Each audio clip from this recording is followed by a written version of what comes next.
Welcome to the first session of the Regina Renter's Guide. So the Regina Renter's Guide was put together by Project People. My name is Lisa Workman and I'm the founder of Project People. Project People is a network of volunteers, donors, and agencies doing what we can to help those who are homeless or poorly housed in Regina, Saskatchewan. There were other contributors to the project, to Regina Renter's Guide.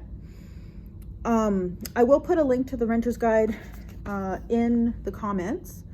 Currently there are no hard copies available, but there will be, if there is any printings, then just check our Facebook page and I'll let you know if there's any printings that you can do, that you can have copies. But meanwhile, you can print this out. I'll put the link in the description. So let's get started. Before we get into the guide, I'd like to just ask you a question to think about. When was the last time you moved and why? I would encourage you to take time to find a healthy, stable, affordable place to live. And of course, right now in the city, it's a very hard time. Times are tough and it is hard to find a healthy, stable, affordable place to live, but I do encourage you to do your best to do that. Benefits of staying in one place are you only have to spend time looking for a suitable place once. No extra costs that come up with moving, like hooking up utilities. You'll know what your rent is and other bills.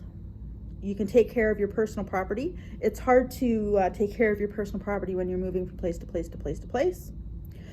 There's no need to change your address for mail, identification, and other health services. You'll know how to get around from your home.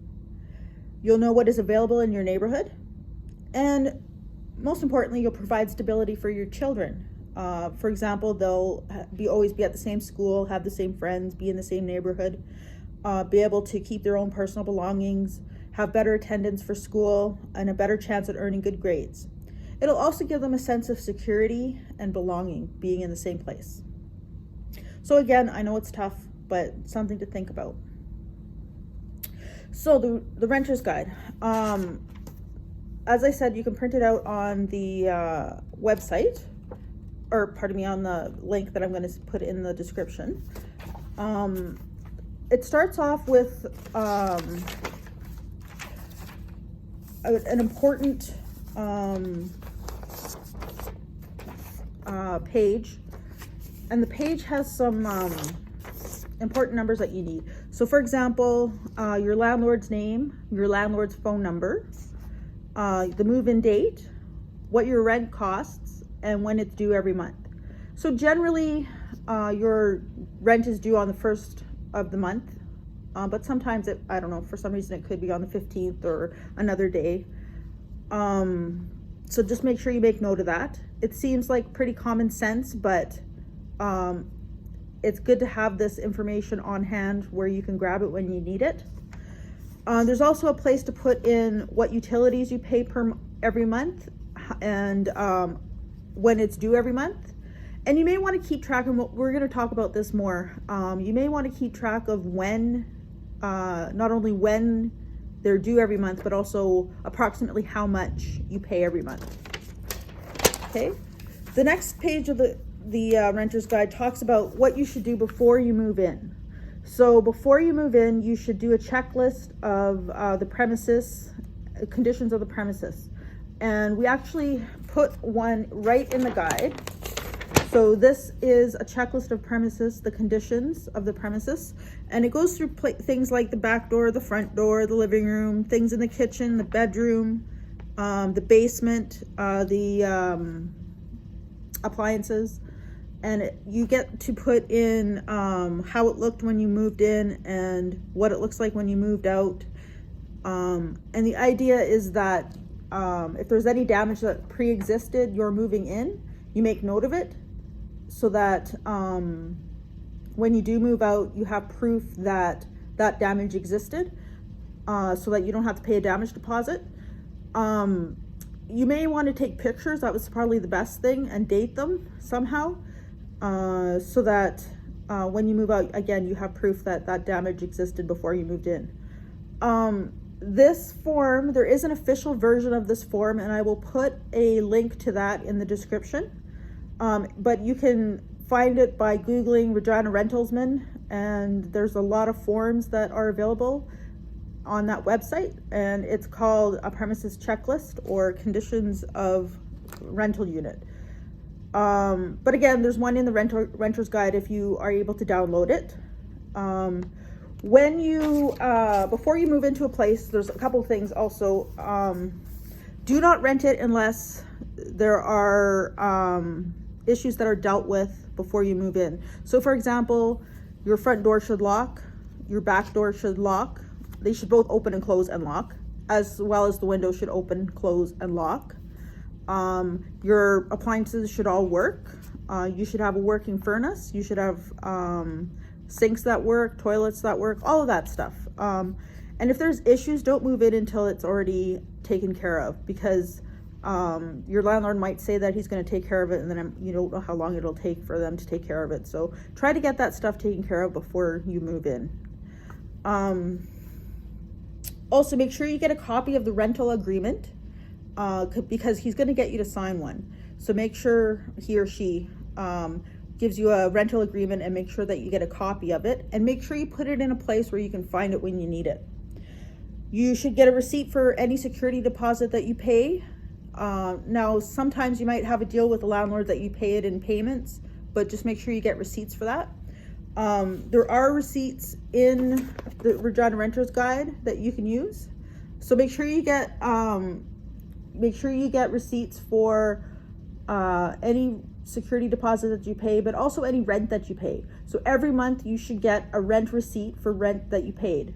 There's receipts right in the Regina Renter's Guide, or you can buy a receipt book. Any receipt book, you can get them at Staples, or you might be able to get them at Walmart. I'm not even sure about the dollar store, but this is what they look like. This is just a blank receipt book, and it has duplicates so that you can keep one in the book and give one to your landlord. Or you can ask your landlord for a receipt. They should be able to give you a receipt, but if not, make sure you get your own receipt book so that you can get receipts for any rent that you paid.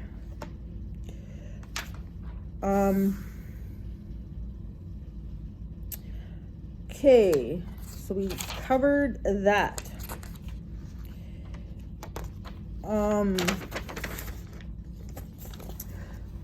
So the guide itself is designed to provide solutions to some of the biggest problems we have in keeping a roof over our head. So the first challenge is paying the rent and the utilities. So page 8 of the guide talks about some of these challenges. So of course it seems like common sense, but make sure that you have a regular income to cover the rent every month, and always pay the rent first. If you can't pay the full amount, talk to the landlord right away to make some arrangements for you to catch up. And always do talk to the landlord. Don't be afraid to talk to the landlord. It's better that you talk to him, make some kind of agreement about the rent, instead of hiding out or avoiding the landlord. That doesn't look very good for you, and you need your landlord for a reference, so you want to be a good tenant. Always make some kind of payment on your utility bills, and do it on time. You may not be able to always make a full payment on your utilities, but make some kind of a payment. When we talk about budgeting, sit down and make a budget of your utilities, and be able to put a little bit down on your phone, a little bit down on your heat, whatever utilities you have to pay. You want them to know that you do intend to pay. If you have trouble talking to the utility company, you can work with them through an advocate, such as your MLA, or the Anti-Poverty Ministry here in Regina. Another thing, when paying the bills, avoid borrowing money, especially from places like money marts or credit cards. Both charge huge amounts of interest for their services, and will take legal action if you don't pay them back. Get a bank account if you can. They allow you to cash checks without outlandish fees. Also, a bank can help you to manage debt, pay utilities easily, save up money, and keep track of spending. Having a bank card means you don't have to carry cash around, but you do have to be aware of any bank fees. Keep track of your bank card, don't lose it. I know that can be a challenge for some people, but just do your best. It's best to have a bank account and a bank card if you can. And then we go on to some budgeting basics. So have a plan for your money. If you don't, someone else will have a plan for it. So, we get a lot of advertising for things to buy on TV, on Facebook. You might be influenced to buy at the mall, or you might be influenced to buy food at restaurants, or you might have a drinking buddy that might influence you to spend money there. And again, the kids too also influence you to spend money. So have a plan for your money, or it will just fly out of your hand. Keep track of what comes in and what goes out, so you always know what to expect. And we're going to talk a bit about that. Here's an important note. You should have more money coming in than going out. So plan ahead, and you will spend your income on and follow through. So make a plan, basically. And another important note, remember to pay your rent and utility bills first. If you get into debt, take steps to manage your debt by making a plan with whomever you owe. So whether it's the utility company or your landlord or a credit card company, make a plan to pay that back, even if it's $10 every month or whatever. Make a plan so that they know that you intend to pay it. When we're talking about budgeting, another important note is to make sure that you don't spend money that you don't have in your hand. That means if you are expecting money, that's great, but don't spend it until it's in your hand. Also, don't borrow money if at all possible. If it's not your money, don't make a plan for it. Don't borrow if you can help it. Make a plan for your spending money as well. So we're going to talk about budgeting. And one of the things that we do with a budget is to also plan your spending money. So you want to, if you're going to go to the movies or do takeout food or anything like that, put a little bit in your budget so that you can do that. Otherwise, you'll be tempted to do it anyways and break your budget. And then your budget will be out the window, kind of thing. Now, you don't have to spend every penny. If you have a bank account, which I suggest you do, you can leave some money in the account. Remember, emergencies do come up, such as medical expenses, a death in the family. Maybe you'll have to take a quick trip out of town because of a death in the family or anything like that. So it's a good idea to leave some money in the account. It's okay to do that. If you're really good at it, you might even want to have a separate account, a savings account, so that you can save some money. Okay, so the budget outline. This is what the budget outline looks like. And again, this is in the renter's guide. Hopefully you can download it. Start with the money coming in the month. This is your income. So include your paychecks, your GST checks, social assistance, provincial training allowance, and any money such as gifts. If you're going to plan for the whole family, you need to include your partner's income and any child benefits that you receive. So there's a spot for paychecks, social assistance, child tax, and of course there's some places for extra income. Now add all that up and you should have a total for your income. So everything that comes in, you should know how much that is for everything that comes in. Now we're going to take a look at all the money that goes out. So those are called monthly expenses.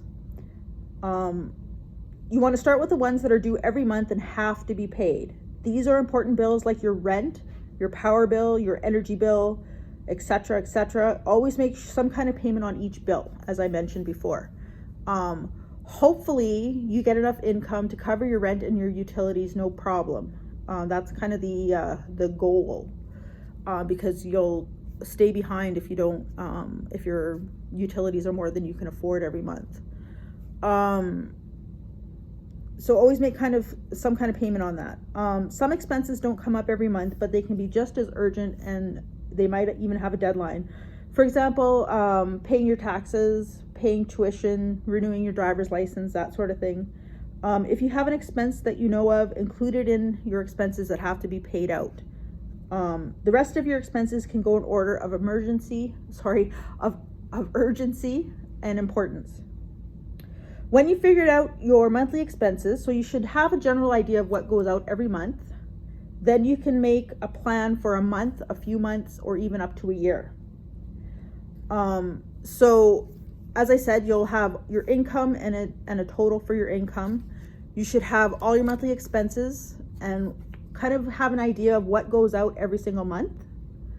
And again, when you take your total income, and take away your expenses, hopefully you should have something left. That's called your balance. Again, hopefully you have something left. At least you should have your balance should be zero, not negative. Hopefully. We're going to go through some budgeting tips just in case that's not the case. Then we can work on our budgeting skills. So some questions to think about before we get into the budgeting. Do you always pay your rent on time? Do you know how much money comes in every month? Do you have a bank account? Do you have debt? Do you know how much it is? Do you have a plan to pay it back? Do you know what your bills are every month? Do you ever spend money before it arrives? Do you have a savings account or a way to save money? So we did talk about all of those things, but those are some things to think about. And again, with your budget, I didn't mention that you can guesstimate how much you think it is. So that's why there's a budget amount, which is a guesstimate, and then your actual amount. So if you don't know what your bills are, what you should do is keep track of them for a month and then put them in the actual. And then you have an idea of what is coming in and what is coming out. What is coming in and what is going out, I should say. So I have another question, a couple questions. What would you do with an extra $50 every month? And what would you do with an extra $1,000 a year? Well, where do we get that from? Well, we're going to talk about bad habits. We all have bad habits and we don't necessarily give them much thought. We just automatically do what we do. Some of the bad habits are obvious and unhealthy, like smoking, alcohol, illicit drugs. These are the things that take a toll on your body, your mind, your relationships, your life. But there are costs to those bad habits as well. So for example, smoking. Now in this chart, I put $7.50 a pack, but when I've talked to people recently, it's more like $15 a pack. So $15 a pack. If you had a 2-pack a day habit, that would be $30 a week. $30 a week times 4 would be $120 a month, and it works out to $1,440 a year. So that's for a 2-pack a week habit. So if you smoke more, then it's going to be a bigger cost per month per year. So there's your $50 a month. There's your $1,000 a year. Another bad habit is alcohol. And again, I put $18.50 for a 12-pack of beer. I don't know. I don't buy beer. So per month, that works out to $74 a month. That's 1 pack of beer per week. And then if you do 1 pack of beer per week, that is for 12 months, that's $888 per year. So anyways, again, it's expensive to smoke and to drink. So those are some things you might want to think, and they wreak havoc on your life. So you might want to rethink those habits. There are some habits that we have that maybe less devastating, but they are equally expensive. So eating fast foods, drinking pops, buying lottery tickets, going to the bingo, or going to casino, those can all really add up. So for example, if you're going to buy a value meal, if you bought one per week and they cost $5.50, that would cost $22 per month and $264 per year. So again, that's some extra pocket change. What about pop? I put $2 a bottle, one bottle a day. That's $14 per week, $56 a month, $672 per year. And some other habits to think about: going out for coffee. So for example, I go to Timmy's every day. So that's a chunk of dough. That's just automatically over $672 a year for me. Eating in restaurants, junk food, chips, chocolate, candy, donuts, ice cream, all of that. It's kind of bad habits that cost a little bit of money that adds up over time. Anything is okay once in a while if it is legal and we aren't addicted. But these days, most of us have habits that we tend to do every day or most days of the week. Too much of anything is not good for our bodies, whether it's eating or smoking or drinking coffee. So when you're watching your pennies, you want to try to get the best value for your money. So with food, you want to get as much nutrition as you can. With all other expenses, you want to make sure that your other needs are being met first. So you need shelter, so your rent should be paid. You need heat, power, water, and you need to take care of your health. So how do we do that? Well, let's look at some, in the guide it talks about cutting costs and about making some extra income. So let's talk about cutting costs. If you're really watching your pennies, and like I said, if you did that budget and you find that more is going out than coming in, you need to make some cuts somewhere. So the first thing you need to do is look at your cable, your internet, and your cell phones. You may argue or debate whether or not these are necessities. Maybe a cell phone, maybe, is a necessity. A phone of some sort is a necessity for sure. But cable and internet, we might be able to live without those. Visit the library for entertainment. And actually, you can visit the library for Wi-Fi. Some other ways to cut costs: do it yourself rather than paying someone else to clean or shovel or do some yard work or that kind of thing. Do it yourself. Buy secondhand items when you can, so clothes, household items, books, movies, etc. In our community, so I'm talking about North Central Regina, there are a lot of giveaways and places to get free things. So we have Carmichael here on 12th Avenue, and we also have Indigenous Christian Fellowship. They have a giveaway every Thursday. They charge, I think, $3 at the door now, but probably a good idea to call them and find out. But look for donations and for giveaways, or you can get secondhand items at a secondhand item store, that kind of thing. I like to put a plug in for volunteering.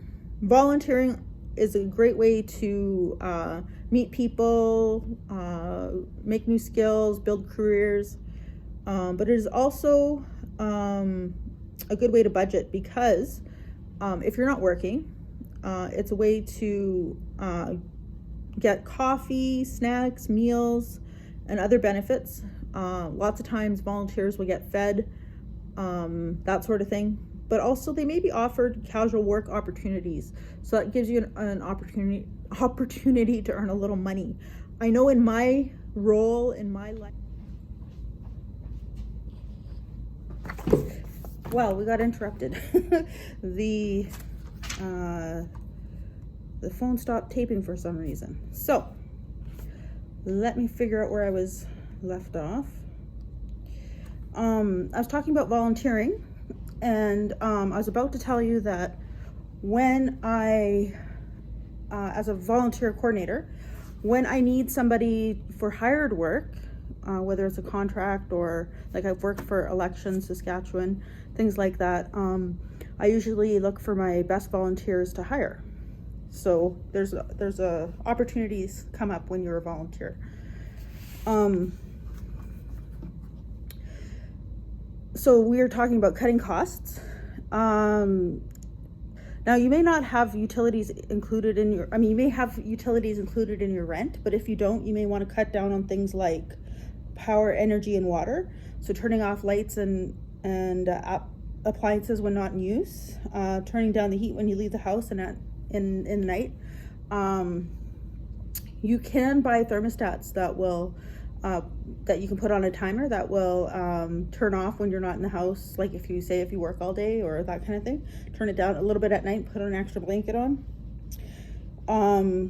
put a sweater on, block the heat in rooms that don't need it, cover windows, save money by conserving energy, turn off lights and anything that isn't being used, use cold water for laundry and air dry clothes. So in the guide is a piece about extra income. So some ways to get some extra income. We're going to talk about this a little bit more, but consider getting a roommate, and we'll talk about that a little bit more. You need to make sure that it's okay with your landlord and that it doesn't affect your benefits if you're on social assistance. For extra income, do odd jobs like raking, shoveling snow, cleaning or babysitting. Have a garage sale or yard sale, get rid of some junk.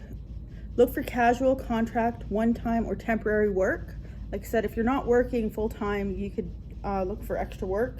If you are working full-time, maybe get a second job. Collect recyclables. Lots of people in the neighborhood do that. Try some dog sitting or dog walking.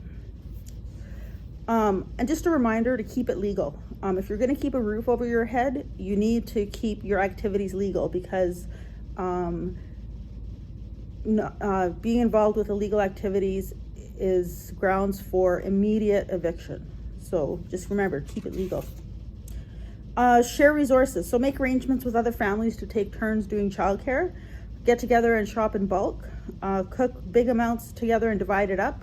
We have a program called Community Kitchens in the community, where you get together, you pool your money, you pool your resources, and you get together and you cook a whole bunch, and then you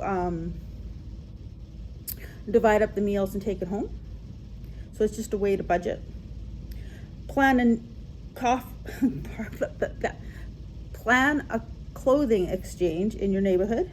Get together to carpool to work, to school, and to get groceries. So the idea is share resources. Figure out how to get together with other families and do what you can to share resources, especially childcare. That one's a tough one. It's important for you to keep track of your important papers and items like your bank card and your identification. I do see in the neighborhood a lot of people losing their bank card or their identification. Do your best, really do your best to keep track of those things, because having a bank card and a bank account is a really good idea. So you need a bank card, and having your identifications, you need those for things like getting your taxes done, and they're just very important. So if you're gonna go out partying, maybe leave your identification and your bank card behind. You don't want to spend all your money anyways. Keep them at home where you can't, lose them. So find a place at home that is safe. It could be a box, it could be a file, it could be a drawer, it could be on top of the fridge. Someplace where you can always put your things for safekeeping. Keep it out of reach of children, and be sure to sort through it every once in a while to get rid of stuff that you don't need, that's outdated. So actually, let me use the new one.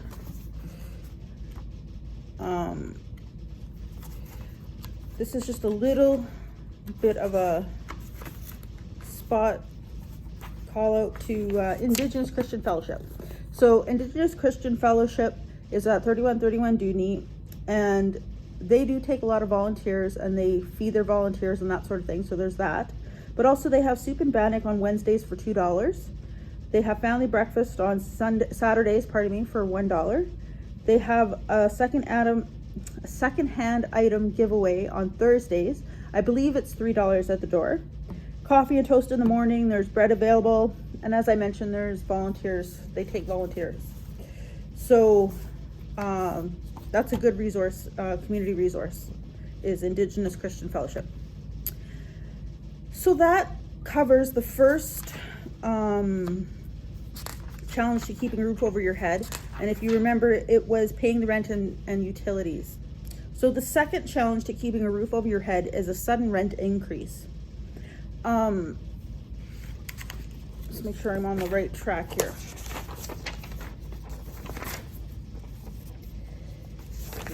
Income. So, landlords must give at least 6 months notice to increase rent in writing. There must be at least 6 months between rent increases, and for the new tenants, there should be no rent increases in the first 6 months. So, if your landlord does not follow these guidelines, report it to the rentalsman. And the number I have here is 787-2699. But you can look it up if you Google Regina rentalsman. The residential tenancies office will show up. So, say your landlord does what he's supposed to do, and you don't have to call the rentalsman, but he is increasing the rent. You have a couple of options. So one option is to look for a cheaper place. Only thing is, make sure that it's worth the move. As soon as you get a notice of rent increase, look for another place. Otherwise, you may not be able to find a place in time. So remember, if you do choose this option, you choose to move, find a cheaper place, you must give a written notice of 1 month on the last day of the month before you move out, or whatever you agree to when you move it in. So check your rental agreement, make sure that it's a month's notice that you were supposed to give. It's best to leave it a positive way, so make sure you do your notice, and keep things on the positive with your landlord, because you do need them as a reference. Unfortunately, the way the housing market is and the rental market is, the landlords do have the upper hand, so they can be extra picky, so they do ask for references. So it's best to keep things on the positive with your landlord so that you can use him as a reference, use him or her as a reference. So as I said, no midnight moves. So your second option is to increase your income. And we talked a little bit about this before, but taking on more hours at work, if you are working full-time or working part-time already, take on more hours. Get a second job, do some casual work, that sort of thing. Get a better job. Maybe now's the time to, look for something that's, kind of a step up in your career kind of thing. Apply for rental supplement. Oh, sorry, you can't apply for rental supplement because we don't have rental supplement anymore. So scratch that. This is the old guide. But there are income supplements that you can apply for. So check out the Saskatchewan Employment Supplement. Just Google Saskatchewan Employment Supplement. And remember that your rent increase is a permanent increase. So say you were paying $900 a month and now you have to pay $1,000 a month. Well, you're going to have to pay $1,000 a month from now on. So make sure that whatever you do to increase your income, it's a permanent increase as well. So, just covering next month or the month after isn't going to do it. You got to have a consistent way to pay the rent every month. And again, we talked about cutting out costs. So even if it's just temporarily, cut out cable, cut out internet, cut out a cell phone if you can, just to help out while you're trying to get yourself sorted out and adjusted to the rent increase. Your third option, take in a roommate to share the rent. Again, make sure it's okay with your landlord. It has to be okay with your landlord, otherwise it's not going to work. Make sure your roommate has a solid way to pay the rent and bills every month. And again, you're going to have to cover the rent every single month. So your roommate has to have a solid way to cover the rent every month. Try to find somebody that you know and trust, because you don't want just Joe Blow off the street who's going to be doing what you don't know what. So it's best to find someone that you know and trust. Be clear about the ground rules, such as cleaning, visitors, smoking, drinking. What are the ground rules around those things? And be clear and firm to begin with. It's a lot easier to lay down the law in the beginning and lighten up than it is to be too casual in the beginning and then try to firm things up later. So be clear about ground rules from the start. And then from then on, address any issues directly and right away. So as things come up, talk about them right away instead of, don't let it fester, don't let it be something that just annoys you and gets you angrier and angrier. Like, for example, if somebody doesn't do their dishes, talk to them right away and make sure that they start doing their dishes. Otherwise, it's going to start getting you annoyed, and it'll blow up into a big problem that doesn't have to be a big problem. So that is the second challenge to keeping a roof over your head. That's the shortest chapter in the book. Okay, so just a few things to remember. Pay the rent first and on time. It's your biggest expense. It's your most important expense. So always pay it first and pay it on time. Don't spend what you don't have. And again, if you're expecting some money, don't spend it before you have it in your hand. And preferably don't borrow money. Never borrow money if you can help it, especially from like credit cards or money mart type places, or even friends and family.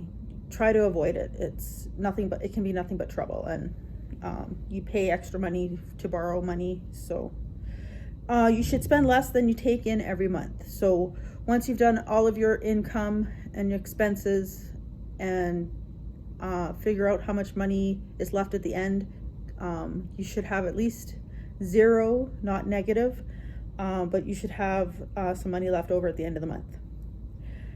Keep it legal. Again, to keep a roof over your head, you want to keep your activities legal, because you could lose your home just like that if you are involved with illegal activities. And that is just about it. Today we learned keeping a roof over our head means planning ahead. So that's the budgeting. That's the dealing with the rent increase. You got to plan ahead to deal with that. Budgeting can help us meet our basic needs. So again, our basic needs: we need shelter, we need heat, we need water. So make sure that you budget for those things. Those are the important things in your budget. We can control what we do with our money. It doesn't seem like it, especially when you don't have a lot of money to control in the first place, but you can control what you do with your money. It's just a matter of making a budget, and then you get a little bit of leeway when you work out a budget. But otherwise, if you don't budget, then you're not controlling what you're doing with your money, and somebody else is controlling what you're doing with your money. So, and that is the end of chapter 1 and chapter 2 of the Regina Renter's Guide. Biggest challenges to keeping a roof over your head. So I hope that what you learned was useful. And again, you are welcome to print the Regina Renter's Guide. I'll put the link in the description so that you can do that. If you're unable to print it, at least keep a copy of it on your laptop or whatever. Keep an eye on our Facebook page on Facebook online to see if we have any printed copies coming. If you have any ideas of who we can approach to fund some printed copies, please let me know. I'll put some contact information in the description. And yeah, that is about it for today. So thank you. And please, if you have any feedback, let us know.